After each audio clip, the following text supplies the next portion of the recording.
ये जो president Zelensky हैं वो फॉक्स पे आए, जब उनका इंटरव्यू मैंने सुना पूरा, वो कहते हैं कि अब एक काम और करें प्रेसिडेंट ट्रम्प, और वो जो है वो ये है कि शी जिनपिंग से बात करें और शी जिनपिंग से कहें कि वो जो है वो रशिया की मदद करना छोड़ दें, वो रशिया से दूर हट जाएं और रशिया की वो बिल्कुल भी मदद ना करें, और इसलिए कि रशिया जो है वो अच्छा मुल्क नहीं है, ठीक है, और अच्छा मुल्क नहीं है, हमसे वो लड़ता है, लड़ाई कर रहा है, ठीक है, तो उसकी वो हमायत करना बंद कर दें।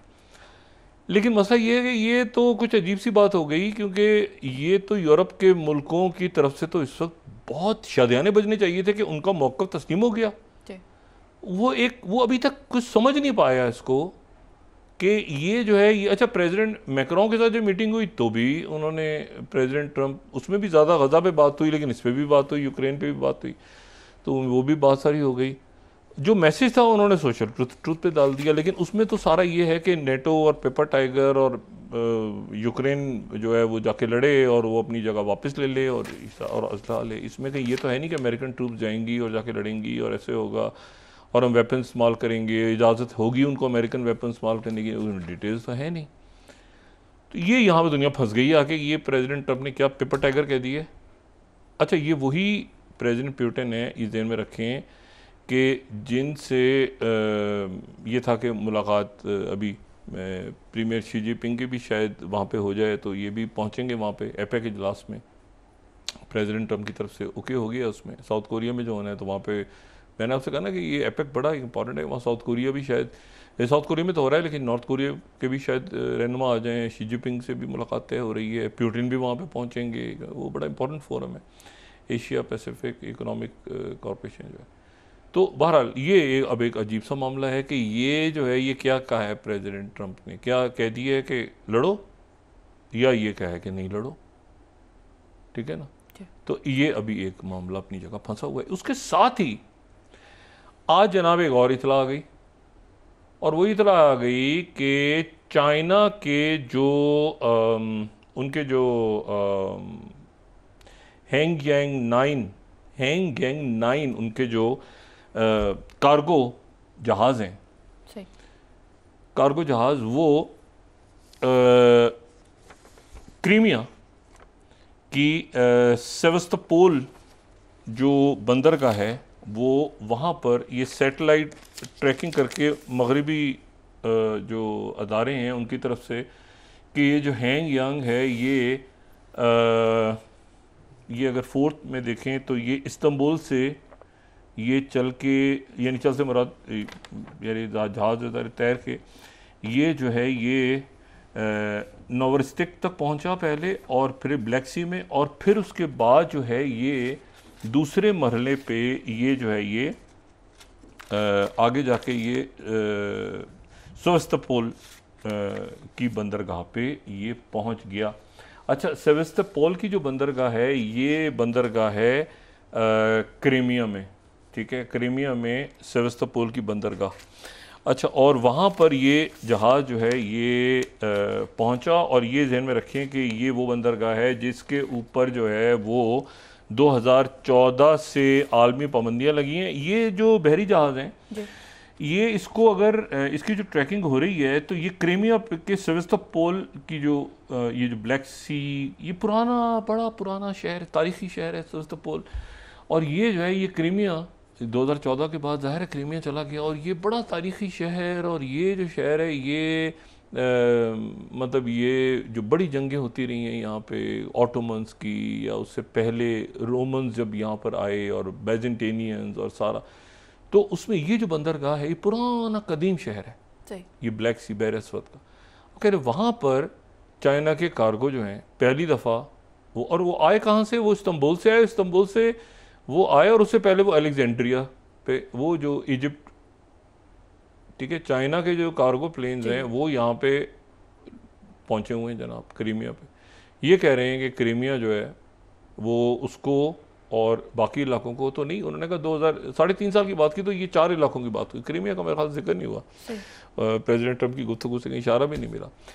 लेकिन सवाल ये है कि इसमें ये जो इन्होंने कागजी शेर कहा है तो वो उधर से जवाब तो आया है बड़ा सख्त, और इकॉनमी उन्होंने कहा है कि हमारी जो है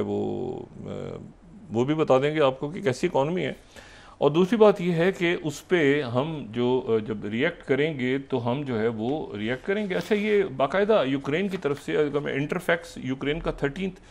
तो यूक्रेन ने कंडेम किया है Chinese vessel entry into Crimea, और एम्बेसी ने ये चाइना की फॉरेन मिनिस्ट्री को एक प्रॉपर नोट भेजा है। ये इंटरफैक्स को मैं कोट कर रहा हूँ कि आपके जो वेसल्स हैं वो यहाँ पे पहुँचे हैं, और वो जो हैं वो यहाँ पे क्यों पहुँचे हैं। अच्छा, अब आप ये देखें ना कि ये सेव किया हुआ है मैंने ब्लूमबर्ग का कि 18th, Poland threatens to down Russian jets crossing its borders. ये तो थर्ड वर्ल्ड वॉर है, ये तो प्रॉपर थर्ड वर्ल्ड वॉर है। अगर वो रशिया के जहाज उन्होंने गिरा दिए पोलैंड ने, और पीछे से अमेरिका ने कहा कि हमने तो बात नहीं की थी, और उसमें नेटो का कौन सा, ये कहाँ पे हुआ है तय कि पोलैंड के सदन ने कह दिया। ये देखे ना, मैं इसीलिए मैं कह रहा हूँ कि ये मैं ब्लूमबर्ग को कोट कर रहा हूँ यहाँ पे कि भाई उन्होंने कह दिया कि ये जो है ये तो हम जहाज़ गिरा देंगे, लेकिन ये जहाज़ कह तो दिया उन्होंने, डोनाल्ड टस्क ने, लेकिन जो है ये सॉरी डोनाल्ड टस्क तो उधर हंगरी में, ये पोलैंड के जो प्रेसिडेंट उनकी तरफ से बात हुई, लेकिन ये है कि ये बहुत बड़ा स्टेटमेंट उनका आ गया। अच्छा, अब ये है कि ये यहाँ पर जो है वो सूरत हाल एक अजब सी, एक बहुत ही, जिसे आप कहना चाहिए ना कि एक टेंस मामला, जो तीसरी आलमी जंग की तरफ चला जाएगा मामला, अगर पोलैंड ने या किसी भी मुल्क ने रशिया के जहाज़ गिरा दिए। अच्छा, क्रेमलिन की तरफ से बड़ा कोई रिस्पांस नहीं आया प्रेसिडेंट पुतिन की तरफ से, सिर्फ दिमित्री मेदवेदेव ने कहा कि हम जो है वो वी आर असल बियर्स हैं, हम असल बियर हैं, हम जो है वो जो है वो, और फिर एक बात और उन्होंने की, उन्होंने कहा ये जो है ये उसको वो वहाँ पर पैसे मांगने गया है जेलेंस्की जो है वो पैसे मांगने के लिए गया है, और वो जो है वो और उसका कोई काम नहीं, और एक दिन ऐसा होगा, ये भी दिमित्री मेदवेदेव ने कहा कि वो यहाँ पे रशिया में आके और यहाँ पे इन इलाकों का मुआहदा ये हमारे साथ तय करेगा आके कि ये इलाके मैंने रशिया को हैंड ओवर कर दिए। ये चंद दिनों की बात है, थोड़े दिन बाद इधर ही आके वो मुआहदा साइन कर रहा होगा। अच्छा, ये तकरीर हो गई ख़त्म और प्रेसिडेंट ट्रंप की हो गई रवानगी। तो वहाँ पर पहुँचे 11 घंटे की फ़्लाइट लेके, 11 घंटे, और वो पहुँचे सर्जाई लेवरोव न्यूयॉर्क, रशिया के फॉरेन मिनिस्टर। और वो 11 घंटे का नॉर्दर्न रूट उन्होंने इस तरह से लिया कि वो बिल्कुल ऊपर से कोई किसी मुल्क को क्रॉस किए बगैर वो तवील फ्लाइट, यानी इवन कनाडा को वो पूरे समंदरों से होते होते होते होते घूमते घूमते पूरा काट के, और फिर वो न्यूयॉर्क पहुंचे। यानी मॉस्को से वो फ्लाई किया रशिया की हदूद में, और फिर वो किसी भी यूरोप के मुल्क से या किसी नेटो के मुल्क से उन्होंने ऊपर से परवाज़ नहीं की, और वो 11 घंटे 40 मिनट की फ़्लाइट लेके वो लैंड किया उन्होंने न्यूयॉर्क में,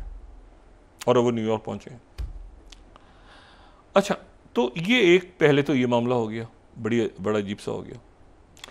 दूसरा ये हुआ कि वो प्रेसिडेंट ट्रंप की कल मुलाकात हुई, उसमें प्रेसिडेंट एर्दोगान और बाकी सारी शख्सियात जो हैं वो जो अमीर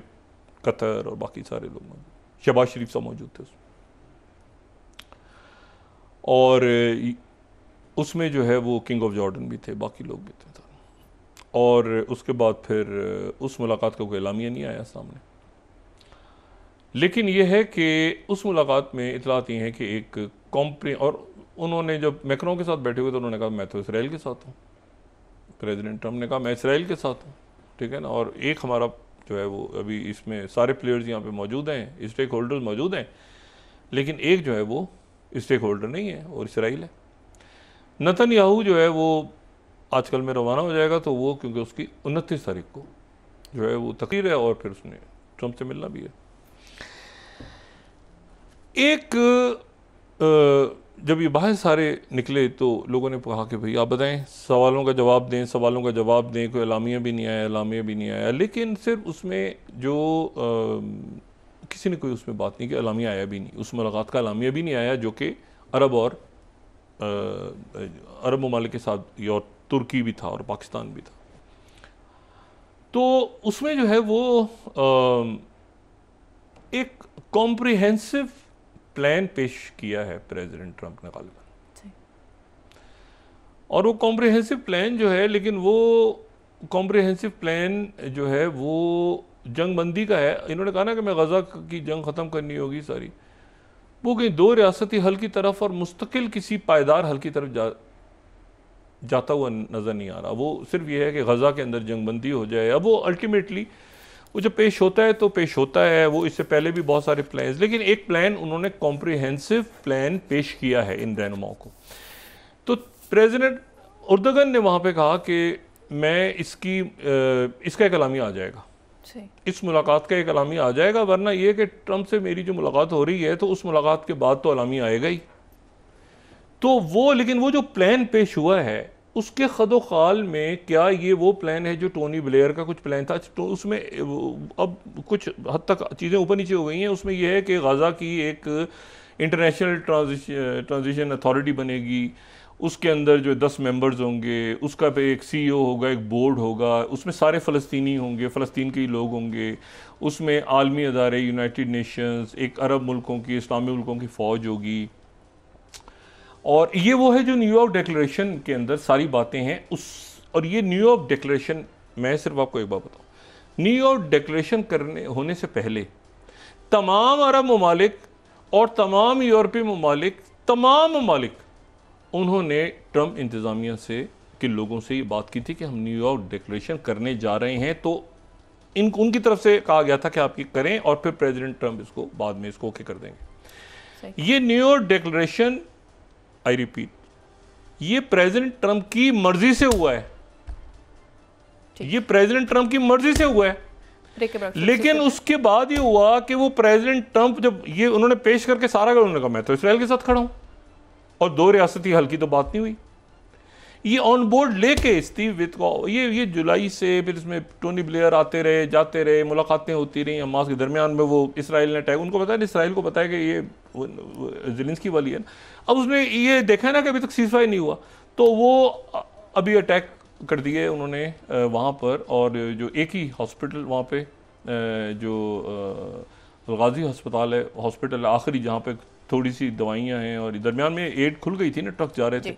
तो उसको वहाँ पर अटैक कर दिए और वहाँ पे गमजान की लड़ाई जा रही है गजा में। लेकिन इशू ये सारा कि ना ये नेतन्याहू ये समझ रहा है कि मुझे कह दिया है कि ओके ग्रीन लाइट दे दी है, मैं अंदर चला जाऊँ और जितने लोग मैंने मारने में मारता रहूँ। उधर से इजिप्ट की फ़ौज तैयार हो रही है जवाब देने के लिए कि किसी भी वक्त, मैंने आपसे कहा ना, ये प्रेसिडेंट ट्रंप एक ऐसी जगह ले गए हैं कि पोलैंड के सदर ने कह दिया कि जहाज़ गिरा दो। यानी अब देखें ना, मतलब है कि ये तो बिल्कुल एक ऐसी चीज़ हो गई है कि लेकिन वो सब रिस्ट्रेन कर गए हैं कि ये वाकई ऐसा करना भी है हमें कि नहीं करना। सही, ठीक है ना।